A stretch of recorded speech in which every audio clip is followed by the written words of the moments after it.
All right, so let's talk about the law of sine. So law of sine is going to be when you have an angle, angle, side, an angle, side, angle, and side, side, angle.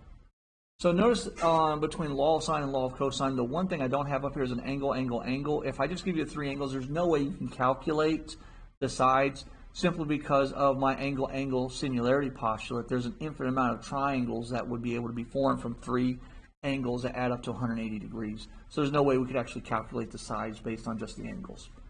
All right, but if I give you a side at any time, you're either going to use law of sine, law of cosine, you have to figure out which one. All right, so here we go. So law of sine, I want to write it two different ways. A over sine of A equals B over sine of B equals C over sine of C. All right, so the opposite side divided by the sine of the angle. So we have an angle, the sine of the angle, and we have the opposite side. But you can also flip these. Just take the reciprocal of everything. And we can say the sine of A over A equals sine of B, angle B, over side B equals sine of angle C over side C.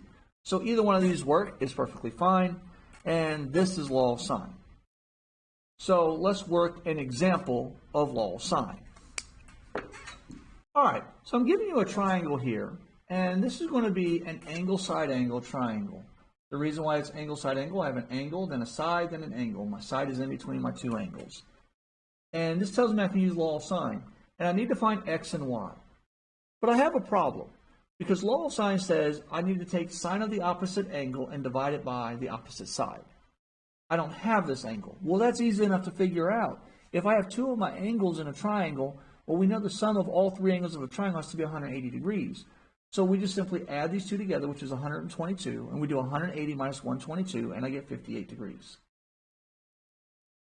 So I actually, when you have two of the angles, you actually have all three angles of the triangle, which is perfectly fine.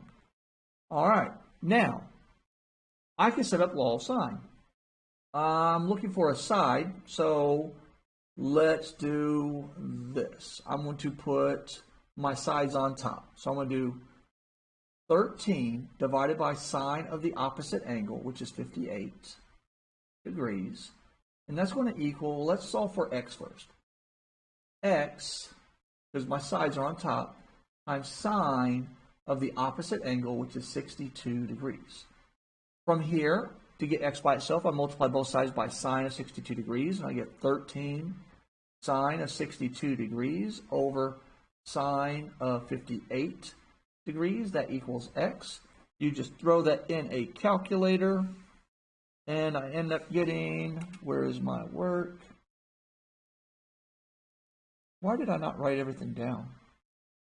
All right, let's put it in the calculator. So, alpha y equals, enter. Let me check my mode. I'm still in degree.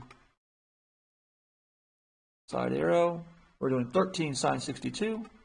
13 times sine of 62. Close parentheses. Over sine of 58. Sine of 58. Close parentheses. Enter. And there is my side length right there, 13.53. Voila. Let me get rid of my calculator off my screen here.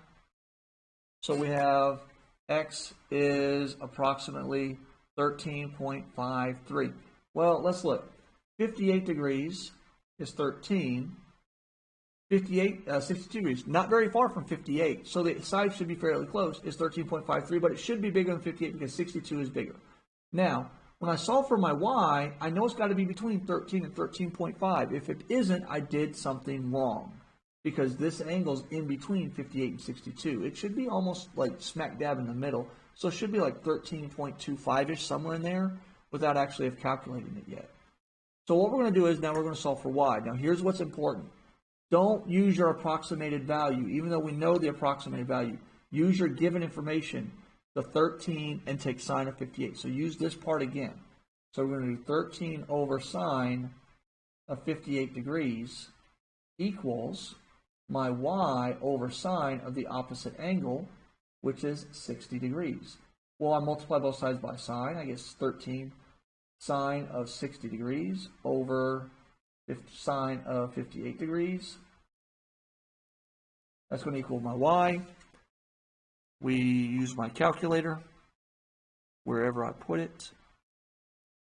And I'm just going to come up here and grab this one and just go back and change it from 62 to 60. So I have to retype the whole thing.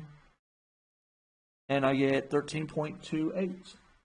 So y is approximately 13.28, which is right in line of what I was thinking, that 60 is halfway between 62 and 58. So the side should be about halfway between the distance between 13 and 13.5, which is about 13.25, which I'm pretty close on looking at it. So the whole thing makes logical sense. So that is law of sine. Not terribly bad. Try not to overthink it. If you don't know how to do your algebra, you can always go back to how you solve proportions and cross multiply, get rid of your fractions, and solve it that way. So let's look at a problem using law of sine and directional bearing.